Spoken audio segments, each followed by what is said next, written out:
(13척의) 배로 (133척의) 적군 함대를 상대해야 한다면 어떤 기분이 들까요? 상상만 해도 아찔하죠. 이건 단순히 10배가 넘는 수적 열세가 아니에요.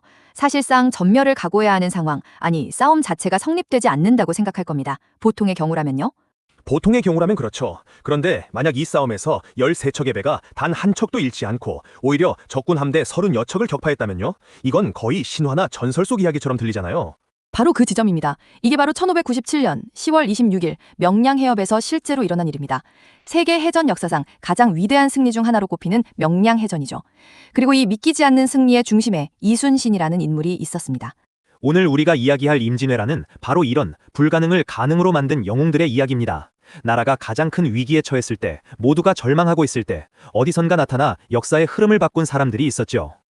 맞습니다. 단순히 이순신 장군 한 명의 이야기가 아니에요. 그의 빛나는 해군뿐만 아니라 육지에서는 이름 없는 백성들이 스스로 무기를 들고 일어났습니다. 바로 의병이죠.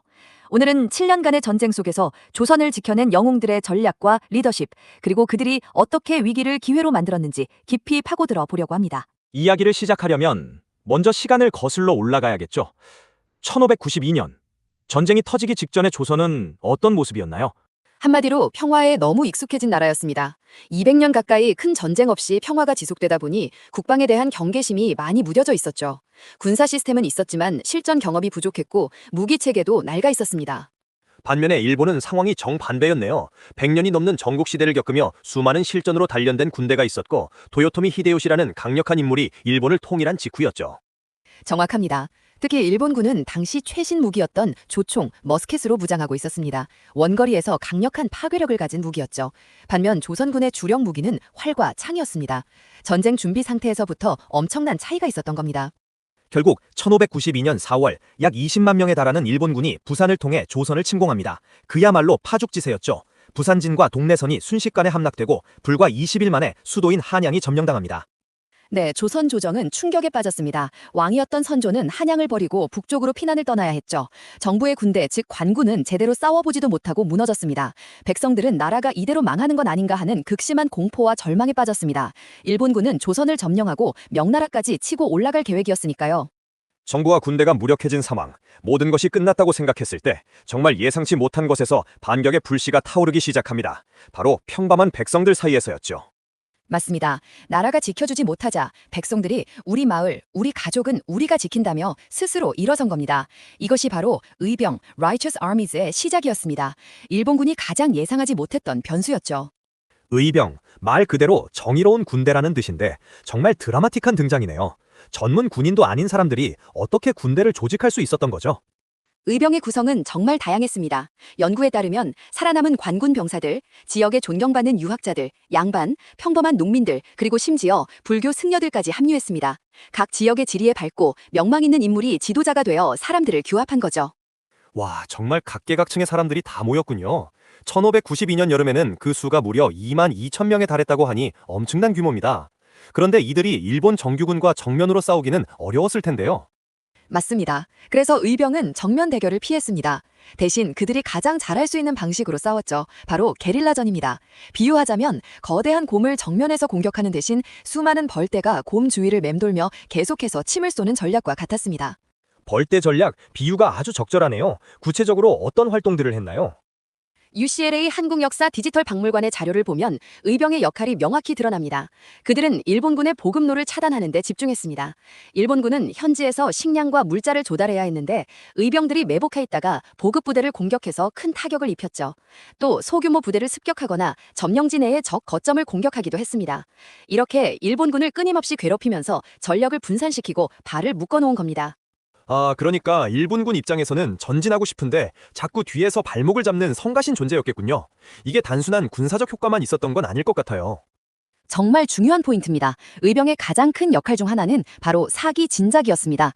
나라가 무너졌다고 생각했던 백성들에게 우리는 아직 싸울 수 있다, 포기하지 않았다는 희망의 메시지를 준 거죠. 한 연구에 따르면 의병의 등장은 조선 민중에게 새로운 민족적 정체성을 심어주는 계기가 되었다고 합니다.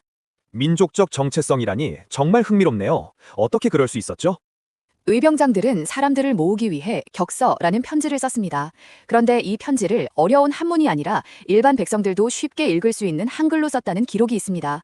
편지에는 우리 강산의 아름다움, 우리가 같은 조상을 둔 한민족이라는 점을 강조하며 야만적인 적에 맞서 우리 것을 지키자는 메시지를 담았죠. 이런 소통 방식이 사람들의 마음을 움직여서 자발적인 참여를 이끌어낸 겁니다. 그러니까 의병은 단순한 비정규군이 아니라 위기 속에서 공동체 의식을 일깨우고 사람들에게 희망을 준 정신적 지주였던 셈이네요. 특히 전라도 지역 의병들의 활약이 대단했다고 들었어요. 네, 맞습니다. 전라도는 전쟁 초기 비교적 피해가 적었던 지역인데 이곳에서 고경명, 김천일 같은 인물들이 이끄는 의병 부대들이 자발적으로 조직되어 고향을 지켰습니다. 이런 지역적 저항이 모여서 전국적인 저항 네트워크를 형성했고 이것이 일본군의 진격을 늦추는데 결정적인 역할을 했습니다. 육지에서 의병이 이렇게 버텨주는 동안 바다에서는 역사의 흐름을 바꿀 또 다른 영웅이 등장하고 있었습니다. 드디어 이순신 장군이 등장할 차례군요. 육지에서 의병이 고군분투하는 동안 바다의 상황은 어땠나요? 일본의 전쟁 계획에서 가장 중요한 부분 중 하나가 바로 수륙병진 작전이었습니다. 육군이 빠르게 북상하고 해군이 남해와 서해를 통해 물자를 보급하고 육군과 합류한다는 계획이었죠. 이 계획이 성공했다면 조선은 정말 위험했을 겁니다. 그 계획을 막아선 것이 바로 이순신 장군이 이끄는 조선 수군이었군요. 그런데 어떻게 수적으로 우세한 일본 수군을 계속해서 이길 수 있었을까요? 단순히 운이 좋았다고 할 수는 없을 텐데요. 전혀 아니죠. 이순신의 승리는 철저한 준비와 뛰어난 전략의 결과물이었습니다. 우선 양국의 배부터 근본적인 차이가 있었어요. 일본의 주력선인 새끼분해는 바닥이 뾰족하고 가벼워서 속도가 빨랐습니다. 병사들이 적선에 뛰어들어 칼싸움을 벌이는 등선 육박 전술에 최적화된 배였죠. 반면에 조선의 주력선인 판옥선은 어땠나요? 판옥선은 바닥이 평평하고 튼튼한 소나무로 만들어져 내구성이 강했습니다. 속도는 느렸지만 안정성이 높아서 배 위에서 대포를 쏘기에 아주 적합했죠. 즉, 판옥선은 그 자체가 움직이는 해상 요새였던 셈입니다. 아, 그러니까 일본은 빠른 기동력을 이용한 근접전에 조선은 강력한 화력을 이용한 원거리전의 강점이 있었던 거군요. 마치 단검을 든 암살자와 장총을 든 저격수의 대결 같아요. 정확한 비유입니다. 이순신 장군의 핵심 전략은 바로 절대 근접전을 허용하지 않는다는 것이었습니다.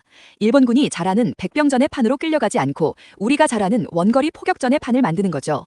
그래서 항상 일본 함대보다 먼 거리를 유지하면서 우월한 사거리의 대포로 공격했습니다.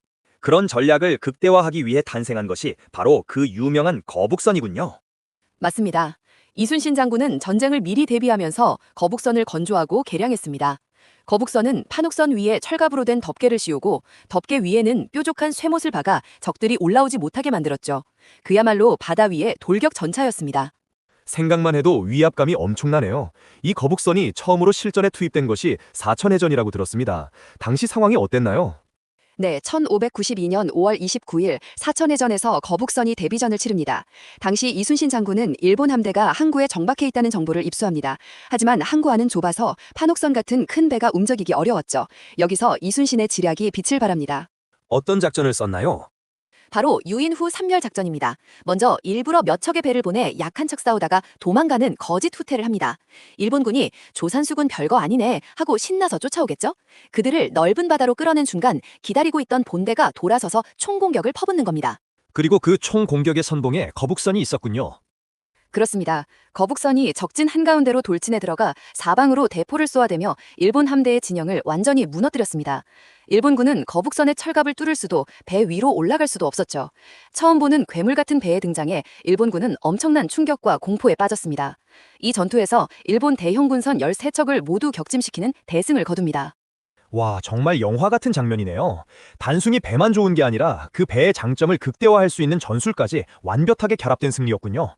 이순신 장군은 하객진, 허객진 같은 유명한 진법도 사용했죠. 네, 하객진은 한산도 대첩에서 사용한 진법으로 학이 날개를 펼치듯 배를 U자 형태로 배치해서 적을 포위한 뒤 집중 포화를 퍼붓는 전술입니다. 이처럼 이순신은 지형과 적의 특성을 분석하고 다양한 전술과 진법을 활용하여 연전연승을 거두었습니다. 그의 승리 덕분에 일본의 수륙병진 작전은 완전히 좌절되었고 조선은 반격의 기회를 잡을 수 있었습니다. 이순신 장군의 연이은 승리로 전쟁의 흐름이 바뀌는가 싶었는데 그에게도 엄청난 시련이 닥칩니다. 모함을 받아 모든 관직을 박탈당하고 감옥에 갇히기까지 하죠. 정말 안타까운 일이었죠. 이순신이 없는 동안 원균이 이끌던 조선수군은 칠천량 해전에서 일본군에 대패하여 거의 전멸하고 맙니다. 수백 척에 달하던 함대가 단 12척만 남게 된 거죠. 나중에 한 척이 더 합류해서 13척이 되었고요. 나라가 다시 벼랑 끝에 몰린 겁니다. 절체절명의 위기 속에서 조정은 부랴부랴 이순신을 다시 삼도수군 통제사로 임명합니다. 하지만 그에게 남은 것은 고작 13척의 배와 지친 병사들 뿐이었죠. 이때 왕은 이순신에게 수군을 포기하고 육군에 합류하라는 명령까지 내렸다고요. 네, 하지만 이순신 장군은 그 유명한 장계를 올립니다. 신에게는 아직 12척의 배가 남아있사옵니다. 임신전선 상류 12. 그는 바다를 포기하는 순간 일본군이 서해를 통해 한양으로 바로 진격할 것이고 그러면 나라가 끝장난다는 것을 알고 있었습니다. 불가능해 보이지만 그는 싸우기로 결심합니다. 그리고 그 결전의 장소로 선택한 곳이 바로 명량해협이었습니다. 이곳이 특별한 이유가 있었나요? 명량해협은 지금의 진도와 육지 사이의 좁은 바닷길인데 이곳은 조수간만의 차가 매우 커서 물살이 엄청나게 빠릅니다. 그 속도가 최대 10노트, 시속 약 18.5km에 달았다고 해요. 거의 급류 수준이죠. 이순신은 바로 이 자연 환경을 최강의 아군으로 활용할 계획이었습니다. 지형지물을 무기로 삼는다. 정말 대단한 발상이네요. 이걸 어떻게 이용한 거죠? 비유하자면 아주 빠르게 움직이는 컨베이어 벨트 위에서 싸우는 것과 같습니다. 이순신은 물살의 흐름이 일본군에게 불리하게 바뀌는 시간을 정확히 계산하고 있었습니다. 일본 함대가 좁은 해협으로 들어올 때는 순조롭게 들어오는 것처럼 보였지만 곧 물살의 방향이 바뀌면서 배들이 서로 부딪히고 진영이 완전히 엉망이 되어버린 겁니다. 와, 일본군은 익숙하지 않은 지형에서 갑자기 컨베이어 벨트가 역방향으로 도는 상황에 처한 거군요. 그 혼란 속에서 이순신의 13척 배가 공격을 시작했겠네요. 정확합니다. 전투 초반에는 적의 기세에 눌려 아군 함선들이 뒤로 물러서는 위험한 순간도 있었습니다. 하지만 이순신 장군이 탄 대장선이 홀로 적진 가장 깊숙한 곳까지 나아가 싸우자 이에 용기를 얻은 다른 배들도 합류하여 총공격을 펼쳤습니다. 좁은 해협에 갇혀 우왕좌왕하던 일본 함대는 조선수군의 집중포화에 속수무책으로 당할 수밖에 없었죠. 결과적으로 133척, 일부 기록에서는 330척이 넘는 적군 함대 중 30척 이상이 격파되었고 조선수군은 단 한 척의 손실도 없었습니다. 이것이 바로 우리가 처음에 이야기했던 신화와도 같은 명량해전의 전말이군요. 네, 명량해전은 단순히 수적 열세를 극복한 전투가 아닙니다. 지형에 대한 완벽한 이해, 치밀한 전략, 그리고 절망적인 상황에서도 포기하지 않는 리더의 강한 의지가 결합되어 만들어낸 기적이었습니다. 이 승리로 조선은 다시 제해권을 장악했고 전쟁의 향방을 되돌릴 수 있는 결정적인 발판을 마련했습니다. 명량해전 이후 전쟁은 어떻게 마무리되었나요? 7년간의 긴 전쟁이었잖아요. 명량해전의 승리로 일본의 보급로가 다시 끊기고 육지에서는 의병과 관군 그리고 명나라 지원군의 활약으로 전세는 완전히 교착 상태에 빠집니다. 결국 1598년 전장을 일으켰던 도요토미 히데요시가 사망하면서 일본군은 조선에서 완전히 철수하게 되고 7년간의 길고 끔찍했던 전쟁이 막을 내립니다. 정말 많은 희생이 따랐지만 결국 나라를 지켜냈군요. 이 7년의 전쟁이 우리 역사에 남긴 것은 무엇일까요? 여러 가지 교훈이 있지만 저는 두 가지 측면에서 생각해 볼 수 있을 것 같아요. 첫 번째는 전략적 교훈입니다. 이순신 장군은 자신의 강점, 화력과 약점, 근접전 능력을 명확히 알고 상대의 강점과 약점을 파악해 싸움의 판 자체를 자신에게 유리하게 만들었습니다. 명량해전에서처럼 자연환경까지도 전략의 일부로 활용했죠. 이것은 단순히 전쟁뿐만 아니라 비즈니스나 다른 경쟁 상황에서도 적용할 수 있는 중요한 원리입니다. 나의 강점으로 싸울 수 있는 운동장을 선택하라. 정말 와닿는 말이네요. 의병에게서도 배울 점이 많을 것 같아요. 물론입니다. 의병은 정규군이 할 수 없는 비대칭 전략의 중요성을 보여줍니다.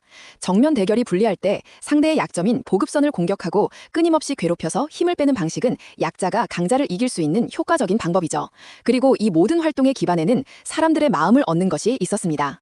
아, 두 번째 측면이 바로 리더십의 교훈이군요. 맞습니다. 이순신 장군은 철저한 준비와 원칙을 지키는 리더십으로 부하들의 절대적인 신뢰를 얻었습니다. 명량해전에서 모두가 두려워할 때 가장 먼저 적진으로 뛰어든 그의 모습은 리더가 위기 상황에서 어떻게 행동해야 하는지를 보여주는 최고의 사례죠. 의병장들은 쉬운 글로 사람들과 소통하며 공동의 목표를 제시하고 자발적인 헌신을 이끌어냈습니다.